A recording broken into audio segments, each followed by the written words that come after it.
আমিষ বা নিরামিষ যে কোনো ভাপা এইভাবে একবার বানিয়ে দেখুন। অসম্ভব সুস্বাদু হয় খেতে।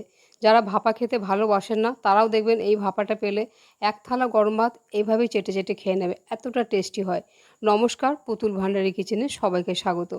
আজকে একটা দারুণ সুস্বাদু খুব সহজ পদ্ধতিতে ভাপা রেসিপি আপনাদের সঙ্গে শেয়ার করছি। এই ভাপাটা যেদিন আপনারা করবেন আপনারা দেখবেন ভাত খেতে আর কোনো কিছুর প্রয়োজন হয় না, এত টেস্টি হয় এটা। আর এটা ভাত, ফ্রায়েড রাইস, পোলাও সব কিছুর সঙ্গে খেতে ভালো লাগে। রেসিপিটা সম্পূর্ণ দেখার পর যদি ভালো লাগে একটা লাইক, শেয়ার, কমেন্ট করবেন। আর আপনি যদি আমার চ্যানেলে নতুন বন্ধু হয়ে থাকেন আমার চ্যানেলটিকে সাবস্ক্রাইব করে নেওয়ারও অনুরোধ জানালাম। তাহলে চলুন দেখুন আজকে আমি কিভাবে কি মশলা দিয়ে ভাপাটা করছি। ভাপার মূল উপকরণ হচ্ছে মশলা। মশলাটা আমি প্রথমে করে নিচ্ছি, মিক্সি জারের মধ্যে দিয়ে দিচ্ছি। চা চামচে হাফ চামচ পরিমাণে দিচ্ছি কালো সর্ষে, আর ওই চা চামচে হাফ চামচ পরিমাণে দিয়ে দিচ্ছি হলুদ সর্ষে। আর এখানে আমি দিয়ে দিচ্ছি সামান্য 1 চিমটি নুন। সর্ষে একটু নুন দিয়ে গুঁড়ো করলে সর্ষে তেতো হয় না। চা চামচে 1 চামচ ভর্তি করে দিয়ে দিচ্ছি পোস্ত। শুকনো অবস্থায় এগুলোকে একটু ঘুরিয়ে নেবো ভালো করে। শুকনো অবস্থায় ঘুরিয়ে নিয়েছি। এখন ঝালের জন্য এখানে আমি দিয়ে দিচ্ছি 2টো কাঁচা লঙ্কা। ঝালটা কম বেশি করে আপনারা নেবেন নিজের পছন্দ মতো। এবার এখানে আমি দিয়ে দিচ্ছি সামান্য কয়েক টুকরো নারকেল দিচ্ছি। নারকেল যদি হাতের কাছে না থাকে নারকেলটা বাদ দিয়ে দেবেন। এখন সামান্য পরিমাণে জল দিয়ে খুব মিহি করে এটাকে পেস্ট করে নিতে হবে। পেস্টটা যত মিহি হবে ভাপাটা খেতে ততই সুন্দর লাগবে। একেবারে ঘন একটা গ্রেভি হবে, এরকম মিহি করে পেস্টটাকে করে নিতে হবে। খুব ভালো করে এই পেস্টটা করে নিয়েছি। এখন এমন একটা বাটি নিতে হবে, টিফিন বাটি, যেটাতে আমি ভাপা বসাবো আর যেন ঢাকনাটা ভালোভাবে লাগে। তো সেই টিফিন বাটির মধ্যেই আমি এই পেস্ট করে রাখা মশলাটা দিয়ে দিচ্ছি।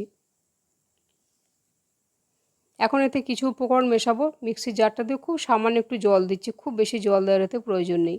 এখন এখানে আমি দিয়ে দিচ্ছি টেবিল চামচের 1 চামচ পরিমাণে ফ্যাটানো টক দই। টক দইটা যদি দিতে না চান টক দইটা বাদ দিয়ে দিতে পারেন। পরিমাণ মতো দিয়ে দিচ্ছি নুন। খুব সামান্য পরিমাণে একটুখানি দিচ্ছি কাশ্মীরি লঙ্কার গুঁড়ো। এটার মধ্যে হলুদ দেবো না, কাশ্মীরি লঙ্কার গুঁড়োটা দিলে রঙটা খুব সুন্দর হবে। এখানে দিচ্ছি সামান্য একটু কালো জিরে দিচ্ছি। টেবিল চামচে 1 চামচ পরিমাণে দিয়ে দিচ্ছি সর্ষের তেল। যে কোনো ভাপা সর্ষের তেলে করলে তবেই খেতে টেস্টি লাগে ভালো। এখন এই উপকরণগুলো খুব ভালো করে এটাকে মিশিয়ে নিতে হবে। এই মশলাটা খুব ভালো করে মিশিয়ে বেশ কিছুক্ষণ যদি রেস্টে রাখা যায় তাহলে ভাপাটা খেতে খুব ভালো লাগে। খুব ভালো করে নাড়াচাড়া করে এটাকে মিশিয়ে এটাকে আমি কিছুক্ষণ সাইড করে রেস্টে রেখে দিচ্ছি ঢাকা দিয়ে। একটা কড়াই বসিয়ে দিচ্ছি। কড়াইয়ের মধ্যে দিয়ে দিচ্ছি টেবিল চামচে 1 চামচ পরিমাণে দিয়ে দিচ্ছি সর্ষের তেল। তেলটা বেশ ভালো করে যতক্ষণে গরম হচ্ছে, আজকে যেটা মূল উপকরণ সেটা হচ্ছে মাছ। আজকে আমি কাতলা মাছের ভাপা করব। তবে এই ভাপাটা আপনারা আমিষ, নিরামিষ বা যে কোনো মাছ দিয়ে করতে পারেন।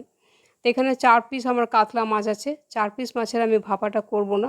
তার জন্য এখান থেকে আমি 2 পিস মাছ নিয়ে নিয়েছি। 2 পিস মাছের মধ্যে 1 টুকরো পাতিলেবুর রস খুব ভালো করে এটাকে মেখে দিচ্ছি। রসটা ভালোভাবে চিপে দিচ্ছি মাছের গায়ে। একটু পাতিলেবু মাখালে মাছটা খুব সুন্দর একটা লাগে, আঁশটে গন্ধটা থাকে না, কেন যেহেতু এটা ভাপা করব। সামান্য 1 চিমটে নুন দিয়ে দিলাম। নুনটা দিয়ে এই লেবুর রস আর নুনটা খুব ভালো করে মাছের গায়ে মেখে নিতে হবে। বেশ ভালোভাবে মেখে নিয়েছি। এদিকে তেলটা বেশ গরম হয়ে গেছে। তেলের মধ্যে 1 চিমটে পরিমাণে আমি দিয়ে দিচ্ছি নুন। নুন দিয়ে মাছ দুটো আস্তে করে ছেড়ে দিচ্ছি। হালকা করে ভাজবো, বেশি কড়া করে ভাজবো না। রান্নাটা দেখার পর একটা লাইক, শেয়ার, কমেন্ট করতে ভুলবেন না। আর এই রান্নাটা আপনি কোথা থেকে দেখছেন সেটা আমাকে কমেন্ট করে জানাতে ভুলবেন না। মাছটা একবার উল্টে দিলাম। আর মাছটা উল্টে দিয়ে খুব বেশিক্ষণ ভাজবো না, জাস্ট একবার এপিট ওপিট করে নেবো। তাহলে আঁশটে গন্ধটা থাকবে না। আপনারা যদি কাঁচা মাছ খেতে ভালোবাসেন সেক্ষেত্রে কাঁচাও দিতে পারেন। সেক্ষেত্রে ভেঙে যাওয়ার একটু ভয় থাকে, তাই আমি হালকা করে একটু ভেজে নিলাম। মাছটা এরকম যখন ভাজা হয়ে যাবে গ্যাসের ফ্লেম অফ করে দিয়েছি। এদিকে মশলাটা প্রায় আমি 10 মিনিট রেস্টে রেখে দিয়েছিলাম।